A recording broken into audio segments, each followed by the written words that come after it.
Ok, vamos lá então. Mergulhando hoje no capítulo 2 da API 520. O foco é entender os diferentes tipos de dispositivos de alívio de pressão. Qual a nossa missão aqui? Acho que é desvendar as opções básicas, né? E como elas funcionam. Exatamente.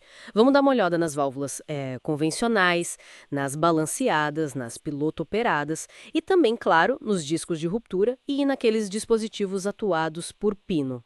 Cada um tem seu lugar, sua aplicação específica. Perfeito. Começando pela, talvez mais comum, né? A válvula convencional, aquela com mola.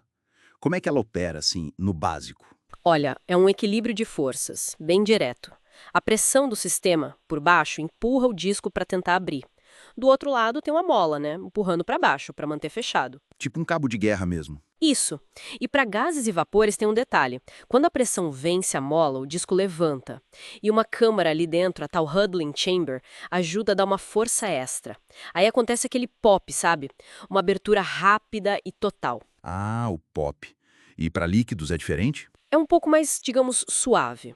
Com líquidos, a abertura começa mais devagar, forma tipo uma lâmina de fluido. As forças vão aumentando aos poucos e geralmente precisa de uma sobrepressão pequena, sei lá, uns 2% a 6% a mais, para ela abrir completamente. Parece simples, mas sempre tem um mas, né? Qual a limitação principal desse modelo? A grande questão é a sensibilidade à contrapressão.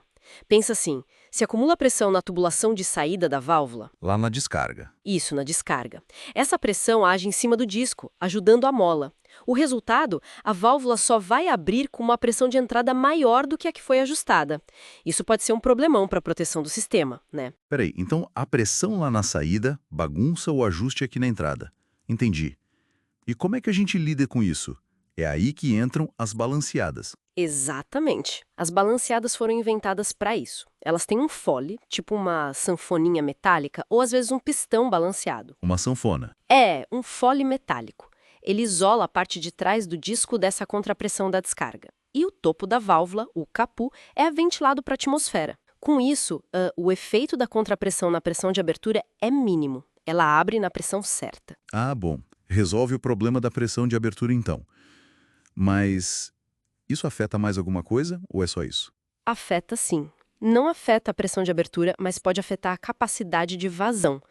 Mesmo abrindo na pressão certa, se a contrapressão for muito alta, ela meio que segura o fluxo na saída. Entendi. Por isso, quando a gente dimensiona, precisa usar um fator de correção, o KB, para compensar essa perda de capacidade, dependendo de quanta contrapressão se espera ali. Tem gráficos para isso, claro. Certo, faz sentido. Agora, mudando um pouco o foco, as piloto-operadas, essas parecem mais sofisticadas. Qual é a grande sacada delas? A grande vantagem delas é a vedação.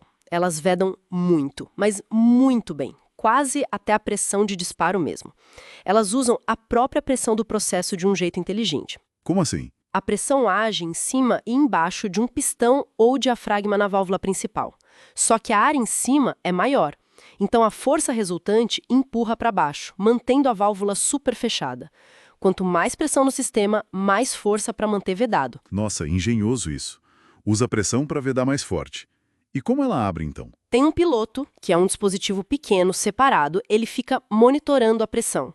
Quando chega na pressão de ajuste, o piloto atua e, tipo, alivia a pressão que estava em cima do pistão principal. Ah, sem essa força para baixo, a pressão do sistema que age por baixo do pistão ganha a briga e, puf, abre a válvula principal.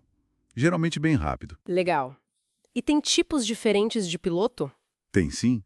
O piloto pode ser de ação pop, que abre a válvula principal de uma vez só, ou pode ser modulante, que abre só o necessário para aliviar o excesso de pressão. Mais controle, no caso do modulante. Isso. E tem outra diferença: flowing ou não flowing. No flowing, o fluido do processo passa pelo piloto quando ele atua. No não flowing, não passa. Geralmente, o não flowing é melhor para evitar problemas de congelamento ou entupimento com sujeira, sabe? Entendi. E tem mais algum cuidado especial? Um importante: se existir a chance da pressão na saída ficar maior que a pressão na entrada, aí precisa de um dispositivo para impedir o fluxo reverso, um backflow preventer. Senão, pode dar problema. Ok, bastante detalhe nas piloto-operadas. Bom, até agora a gente falou de válvulas que abrem e fecham de novo, né? Reclosáveis. Mas e quando a prioridade máxima é garantir a abertura, não importa o que aconteça depois? Aí entram os dispositivos não reclosáveis. O exemplo clássico são os discos de ruptura. Funcionam como um fusível mesmo, só que para pressão. São projetados para romper numa pressão específica, ponto final. Um sacrifício necessário, digamos. Exato. Tem os de ação direta, que o domo do disco fica virado para o processo. Podem ser convencionais, simples ou ranhurados. Ranhurados, para quê? Os ranhurados têm cortes precisos para controlar como o disco rasga, para garantir que ele abra direitinho e, muitas vezes, sem soltar pedaços, sem fragmentar. Tem também os compostos, com várias camadas. E mencionaram algo sobre operating ratio, relação de operação. O que é isso na prática? Ah, isso é super importante. O operating ratio diz o quão perto da pressão de ruptura você pode operar seu sistema no dia a dia, com segurança. Por exemplo, um disco convencional talvez só permita operar a 80% da pressão de ruptura dele. Deixando uma margem. Uma margem. Já um disco de ação reversa, que tem o domo virado contra o processo e rompe por flambagem, geralmente permite operar mais perto, tipo 90%, 95% da pressão de ruptura. Isso dá mais flexibilidade operacional. Entendi. Permite trabalhar com pressões mais altas no processo. Isso. Mas a instalação deles é crítica, viu? A orientação certa, o torque de aperto dos parafusos, tudo isso afeta a pressão que ele vai romper. E podem ser usados sozinhos ou em série com uma válvula de alívio, para proteger a válvula de corrosão, por exemplo. Entendido.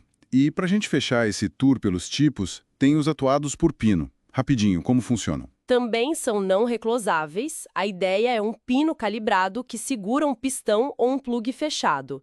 Quando a pressão do sistema atinge o valor de ajuste, o pino falha. Falha como? Quebra. Pode quebrar ou, mais comum nos tipos mais modernos, ele flamba e entorta sobre compressão, como uma coluna.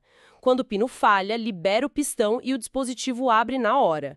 O tipo de pino que flamba, o buckling pin, é bem interessante porque aguenta bem ciclos de pressão e também permite operar bem perto da pressão de ajuste, com operating ratios altos, acima de 90%. Bem preciso, então. Ufa!